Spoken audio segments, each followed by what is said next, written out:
All right, let's dive into some pretty heavy stuff today. Oh, sounds fun. We're tackling Nietzsche. Nietzsche. Excerpts from The Will to Power. Yeah. No easy answers with him. No, not at all, but that's why we're here, right? Yeah. To kind of break it down. Unpack it. Yeah, exactly. Distill it. For you, the listener, make it make sense. Make it relevant. Exactly. I like that. So one concept that jumps out right away is this idea of nihilism. Yes. And Nietzsche kind of predicts it's going to be this huge force in the next couple of centuries. Uh-huh. Now, I know nihilism can sound kind of, well, bleak. Yeah, a little bit depressing, but what did he really mean by it? Well, he saw it as the idea that there's ultimately no meaning. Inherent meaning, you mean? Yeah, like the universe doesn't come with a purpose prepackaged, you know? Right. And he thought as traditional values decline, especially religious ones, people are going to really struggle with that. I can see that. I mean, think about it. Yeah. We're bombarded with information all the time. Science is always like shifting our understanding. Right. Societal norms are changing constantly. It's like the rug's always being pulled out from under you. Exactly. So like, how do you even know what to believe in anymore? And Nietzsche was onto this way back when. Back in the 1800s. Yeah, he saw science as a major factor in this. Really? How so? Well, science tries to explain everything without, like, the supernatural. Oh, so it takes away that comfort of like a divine plan. Exactly. It's saying, hey, the universe is amazing, but it doesn't really care about you. Right. So then what? If there's no purpose already there, like, what do we do? That's the question he wants us to wrestle with, and his answer is, well, it's controversial. Let's hear it. The will to power. Ah, yes, the will to power. Yeah. I got to be honest, when I first heard that, Yeah. I pictured, like, dictators and, strong men. It sounds very power hungry, right? Yeah. But reading Nietzsche, it's a lot deeper than that. Way more nuanced. But So unpack it for us. What's the real deal with this will to power? okay, so think of it as this fundamental force driving everything. Everything. Not just us, like all of life. Okay. It's this striving for growth, for pushing boundaries, overcoming stuff. So not necessarily about, like, bossing other people around. Not always, no, though that can be part of it sometimes. Oh, right. But think of, I don't know, a plant pushing through concrete to reach the sun. Oh, I see. Or an artist struggling to, like, get their vision onto the canvas. Even us trying to understand Nietzsche. Exactly. It's that drive to become more... So it's creative. Very much so. Not just like power over others, but power to do, power to be. That's a great way to put it.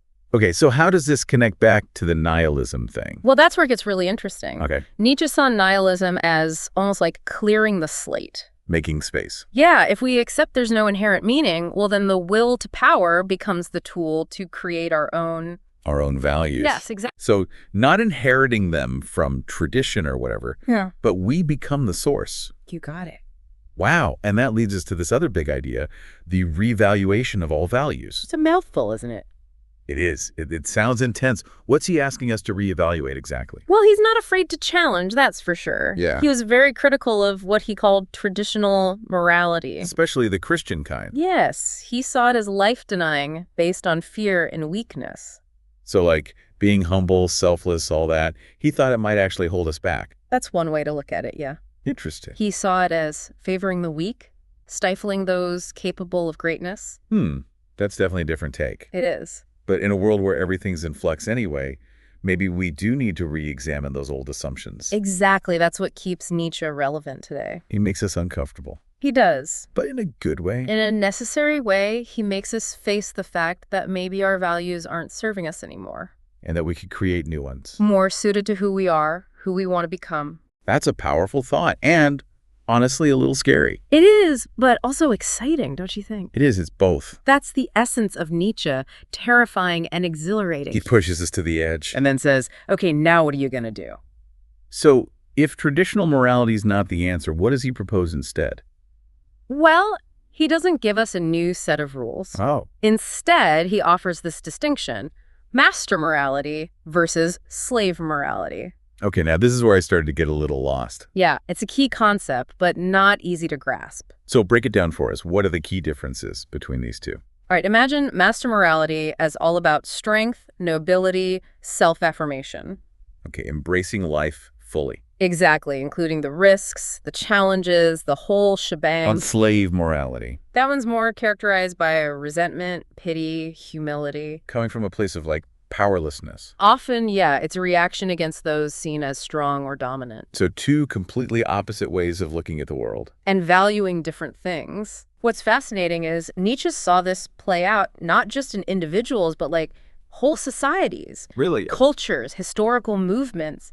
He thought these moralities shaped the course of history. I've never thought of it like that before. It's a different lens. It is, and it makes you wonder, like, which morality is at play in our society today? Right. Which values do we prioritize? These are the questions Nietzsche wants us asking. This is a lot to take in. It is. Nietzsche really makes you rethink everything. He does. And we're just getting started. Just scratching the surface. Stick with us, because in part 2, we'll delve into eternal recurrence. Oh, yeah, that's a fun one. And the Overman. Can't wait. Before we jump ahead, though, Yeah. we were just talking about these master and slave moralities. Right. Some listeners might be thinking, wait, so is Nietzsche saying, like, screw ethics? Yeah, like, do whatever you want. Exactly, but it's not that simple. Well, it's going to be more nuanced than that. Oh, absolutely. He wasn't advocating for, everyone just running wild. Yeah, no moral compass at all. That's not it. What was he getting at then? More like, don't just blindly accept the morality you're handed. Oh, I see. Question it. Where'd it come from? Who does it benefit? Does it even fit you? So it's more about being conscious. Very much so. Self-aware. Yeah, choosing your values, not just inheriting them. And realizing morality isn't like this fixed thing. Right, it changes, evolves. With history. With power dynamics. Even our own psychology. Exactly, it's all tied in. Man, this is complex stuff. It is. No wonder Nietzsche's considered such a challenge. He is, but that's also why he's so relevant, even now. Especially now, you could say. Yeah, everything's changing so fast. All the more reason to think critically about what we believe in. Exactly. Speaking of challenging, let's talk about eternal recurrence. Oh boy, there we go. This one really messed with my head. It's a doozy. You imagine living your life, everything, over and over again, forever? Infinite loop. It kind of freaks me out, but I'm also drawn to it. Why did Nietzsche think it was so important? Well, he saw it as a test. A test of what? Of your values. If you had to relive every moment, would you embrace it? All the good and the bad. Or would you be filled with dread? It's like, if you had to watch a replay of your life on repeat. Would you be proud of what you saw? Exactly. It makes you think, am I living authentically? You're getting it. And for Nietzsche, being able to embrace that was a sign of a life well lived. Wow, high standards. It meant you were living in accordance with your will to power, not wasting a single moment. Creating a life you wouldn't change, even if you could. That's the idea. It's a lot to live up to. It is. I don't know if I could honestly say I'd embrace every moment. Sure. But I get the point. It's about striving for a life you're truly proud of. That's the heart of it? Okay, but what does that even look like, concretely? What kind of person can face that endless repetition and be like, yeah, bring it on? Right, that's what I'm wondering. That brings us to maybe Nietzsche's most famous idea. The Overman. There he is. Sounds like a superhero. Kind of does, but it's more like this ideal of human potential. Someone who embodies all this Nietzschean stuff. Someone who takes it to the max. But it's not a specific person, right? No, more like a guiding principle, what humanity could be. If we really embrace the will to power, created our own values. Yeah, pushing the boundaries of what it means to be human. So not just achieving some checklist of traits. No, it's a process. Always evolving. Exactly. The Overman is never finished, always overcoming, striving. And one really radical thing about this Overman. Yeah. He's not bound by traditional good and evil. That's right. Hold on. So he's like beyond morality. Now that sounds dangerous. It kind of does. But I think Nietzsche's being subtle here. Okay. He's not saying the Overman is like a sociopath hurting everyone. Right. It's more like the Overman creates his own values based on a deep understanding of life, of his will to power. So he transcends the old rules, creates his own ethical framework, if you will. That's a tough one to swallow. It goes against everything we're taught. It does, but Nietzsche believed, because of the Overman's strength, his creativity, his self-awareness, he'd create a morality that was even more life-affirming. More in tune with the will to power. Than anything that came before. Mind blown. I'm still processing all this. It's a lot. But one thing that sticks with me is the Overman's never finished. He's always becoming. That's key. It's not a static ideal. It's a process of self-overcoming, self-creation. We can all strive for that. Absolutely. We may never reach the full capital O Overman. Right, but the striving itself. That's what matters. I love that. Like Nietzsche's giving us permission to embrace our potential, He is. to push beyond limits, never stop growing. And that's what's so empowering about his philosophy. It's not about fitting into some mold. No. It's about tapping into that will to power, creating a life that's truly yours. Exactly. It's all starting to come together now. Nihilism, will to power, revaluation of value, eternal recurrence. The Overman, it all builds this picture of a life that's authentic, self-created, and ultimately, I don't know, triumphant. That's a good word for it. It's like a puzzle, all these pieces fitting together. And the picture might be challenging, unsettling even. It can be. But ultimately, it's a vision of what we could be. A call to embrace our power, create a life worth living. This has been incredible so far. It has. But we're not done yet. One more piece to the puzzle. The idea of becoming. Ah. And that ties it all together. It does. So stick with us for part 3, where we explore how this concept illuminates not just Nietzsche With ourselves. and the world around us. And we're back. Last leg of our Nietzsche deep dive. Will to power, round 3. Exactly. And there's this one idea we got to talk about, becoming.